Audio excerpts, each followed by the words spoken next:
The first thing I remember is the blood on my hands. My ears were ringing, my head spinning, and my mom was screaming like she was being murdered herself.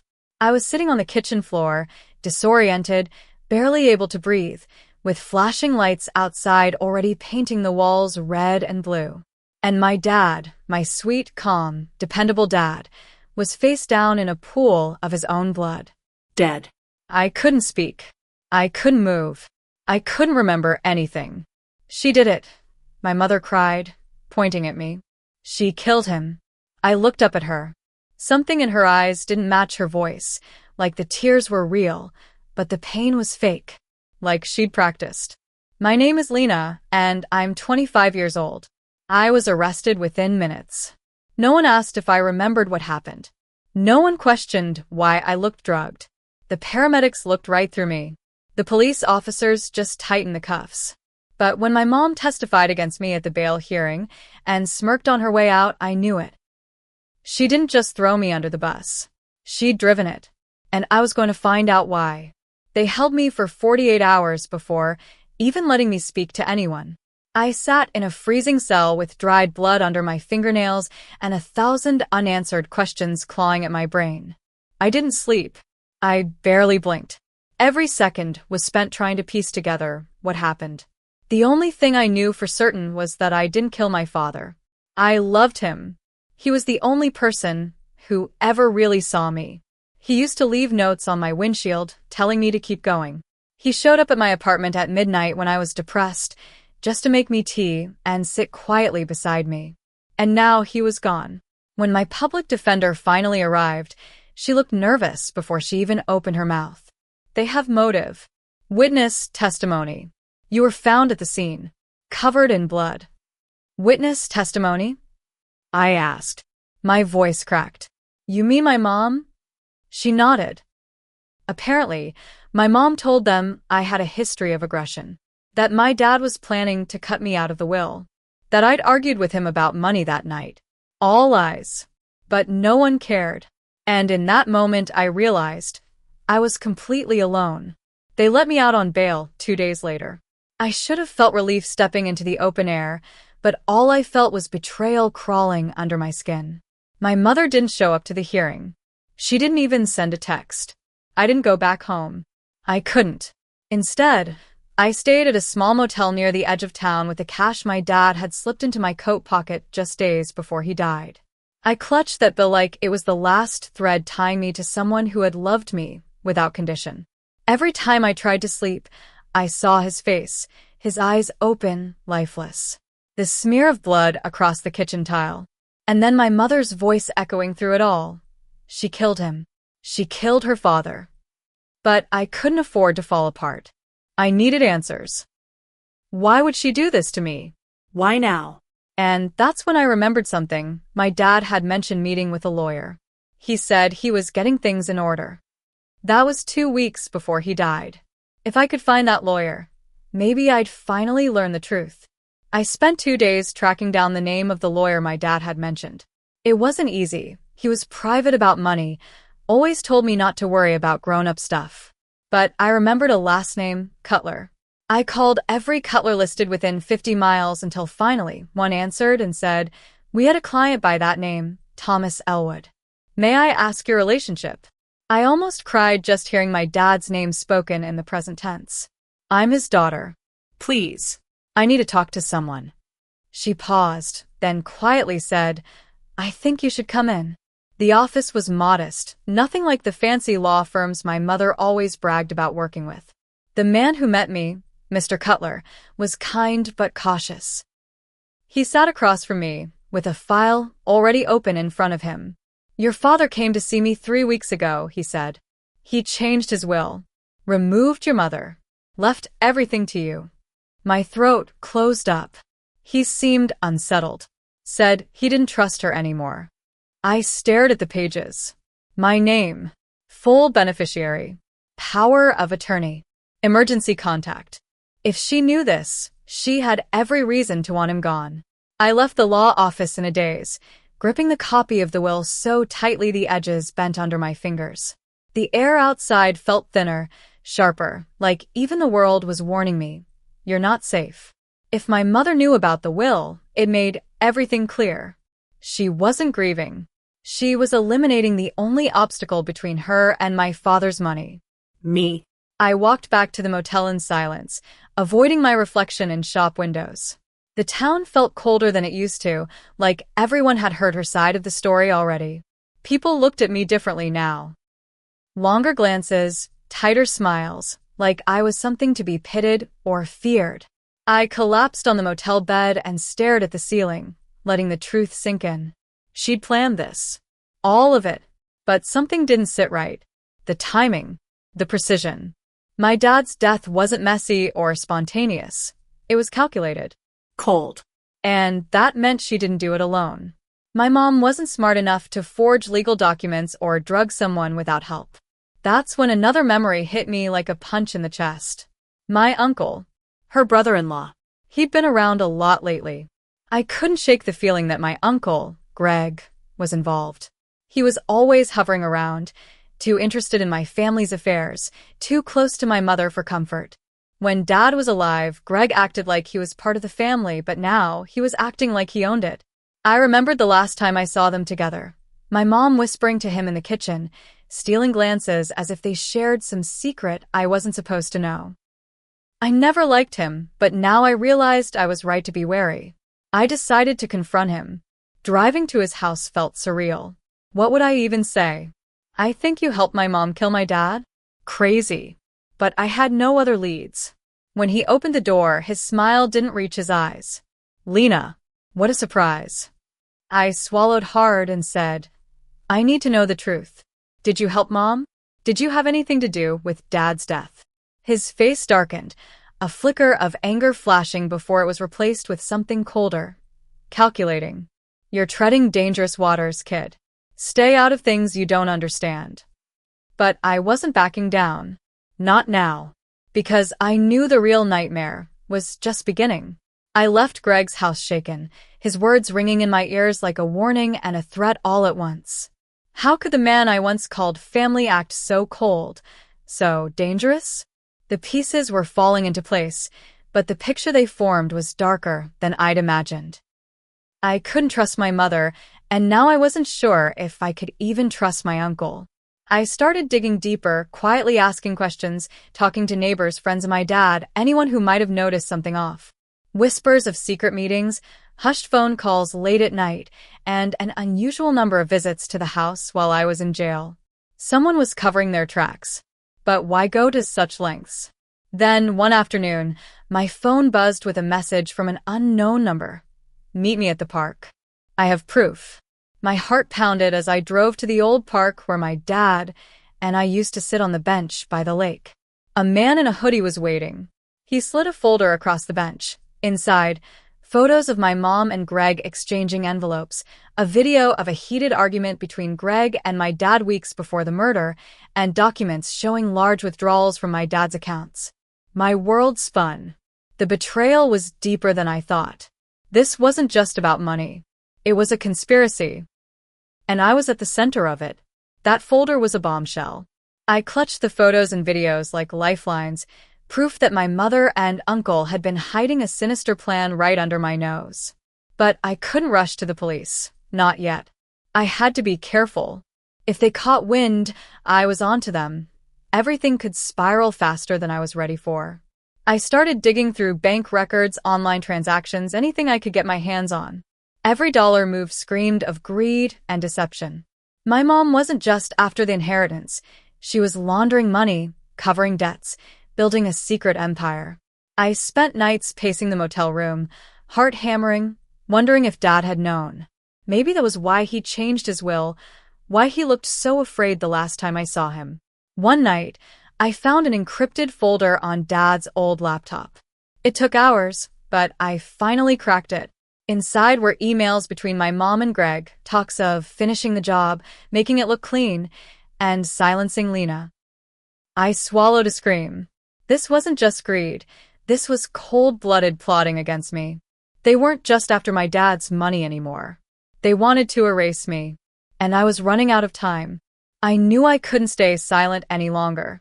If my mom and uncle were planning to silence me, I had to act fast.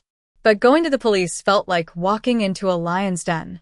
How could I prove anything without getting crushed under their web of lies?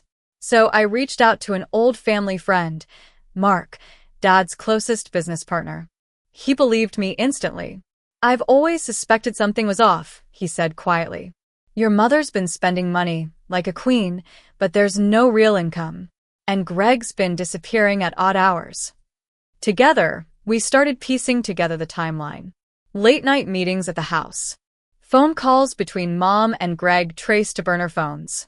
And then, the biggest shock, Mark found a recording Dad made weeks before his death, a voicemail addressed to me. In it, Dad's voice was shaky but clear. He warned me to watch my back, to be careful who I trusted.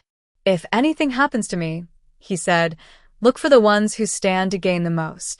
That voicemail became my lifeline, the key to fighting back. But even with proof, the road ahead was dangerous. My mother and uncle were powerful. They had money, influence, and a public image of a grieving family. I was just a girl fighting to clear her name. But I wasn't alone anymore. The courtroom smelled like stale air and tension. I sat there, clutching the folder with Dad's voicemail, the photos, and the damning emails. My hands trembled, but my heart was steady. This was my moment to fight back. The prosecution painted me as a cold-blooded killer, a reckless daughter hungry for inheritance. My mother's tearful testimony was rehearsed to perfection, each word a dagger aimed to destroy me. But then, my lawyer called Mark to the stand. When he played Dad's voicemail, the room went silent. My father's voice filled the space, a desperate warning, raw and real. The tide began to turn. I watched my mother's face as she realized the game was slipping from her grasp. Her eyes flicked to Greg, who sat stone-faced beside her. It wasn't just about money anymore. It was about control, about who would own the truth. That day, I vowed I wouldn't stop until every lie was exposed and every secret unearthed. But little did I know, the most dangerous part of this battle was yet to come.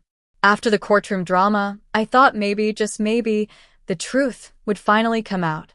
But my mother and uncle weren't ready to lose.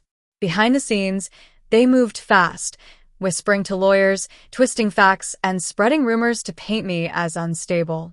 One night, I got a call from an unknown number. The voice on the other end was cold. "Stop digging, Lena. This isn't just a family fight anymore. You're in over your head." I hung up, my hands shaking. They were watching me.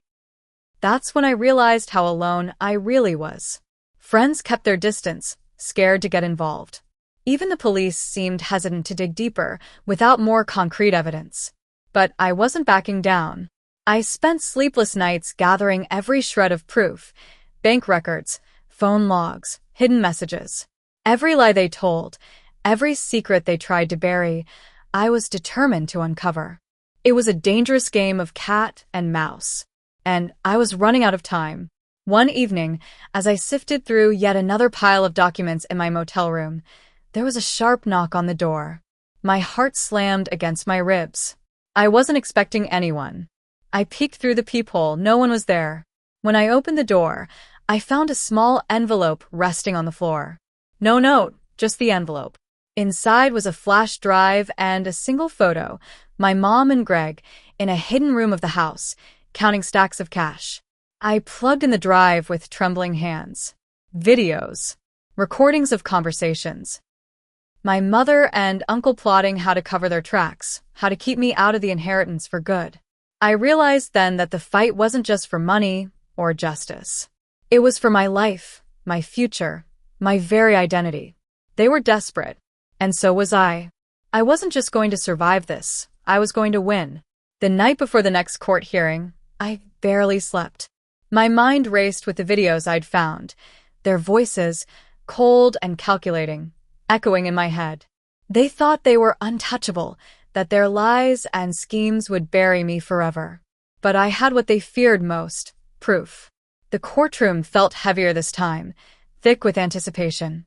My lawyer presented the new evidence, video clips showing my mother and Greg conspiring, discussing how to manipulate the will and silence me. The judge's face tightened with disbelief. I caught my mother's eyes across the room. No tears this time, just fury. Greg sat rigid, the calm facade cracking. For the first time since this nightmare began, I felt a flicker of hope. I wasn't just fighting for inheritance. I was fighting for the truth, for justice, for my father's memory. But the battle was far from over. After the courtroom showdown, things escalated quickly. My mother and Greg weren't going down without a fight. Their lawyers filed motion after motion, trying to discredit the videos, attacking my character, dragging up anything to paint me as unstable and unreliable. The media caught wind of the scandal. Headlines twisted the story into something unrecognizable. Daughter accused of murder. Family feud turns ugly. Social media exploded with opinions, half-truths, and vicious rumors. I was exhausted, overwhelmed, and scared. But every time I felt like giving up, I remembered Dad's voicemail, his warning to watch my back. I wasn't just fighting for myself anymore. I was fighting to protect the memory of the man who had loved me unconditionally, even if the people closest to me had tried to destroy everything. And I wasn't going to stop. Days blurred into nights as the trial dragged on. Every witness, every piece of evidence felt like a battle won or lost.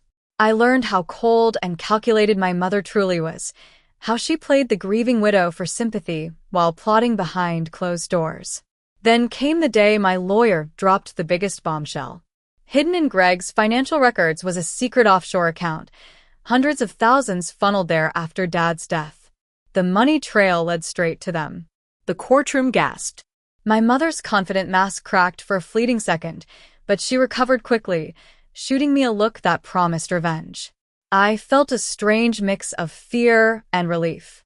The end was near, but I knew the hardest fight was still ahead. They wanted everything: my father's legacy, my future, and my silence. But I was ready. And so was the truth. The final trial phase began with an energy I hadn't felt in months. This was it, the moment when all the lies would unravel, or I would be swallowed whole by them. My mom sat across the courtroom, her eyes cold and calculating. Greg was silent but watchful. Both looked like they were bracing for a storm. As the prosecutor laid out the evidence, the offshore accounts, the secret meetings, the forged documents, I felt a surge of power.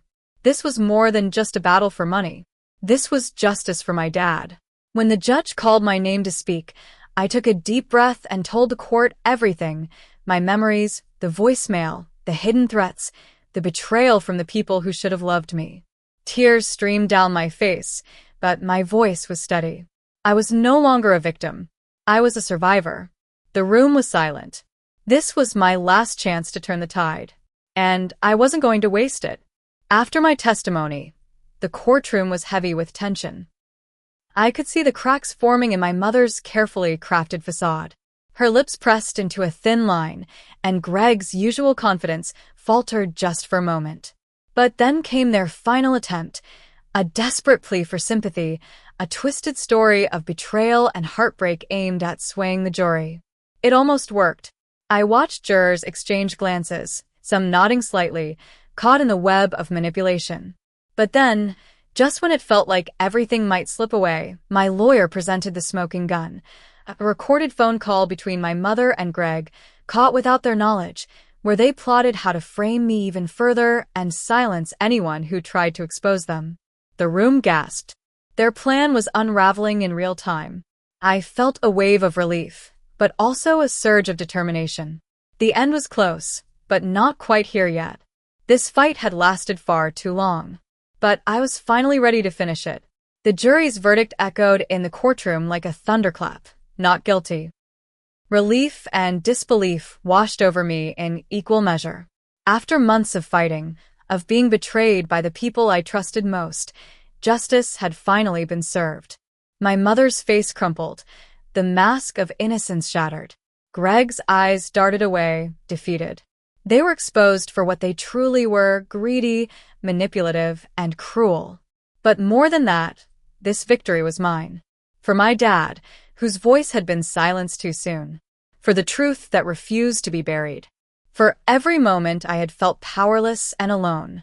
As I stepped outside the courthouse, the sun felt warmer, the air sweeter. I wasn't just free from their lies, I was free to start living again. The scars would remain, but so would the strength. And I knew, no matter what, I would never let anyone steal my story again. What can we learn from this story? That sometimes the darkest betrayals come from the closest people. But even in the deepest pain, courage and truth can light the way to justice and healing.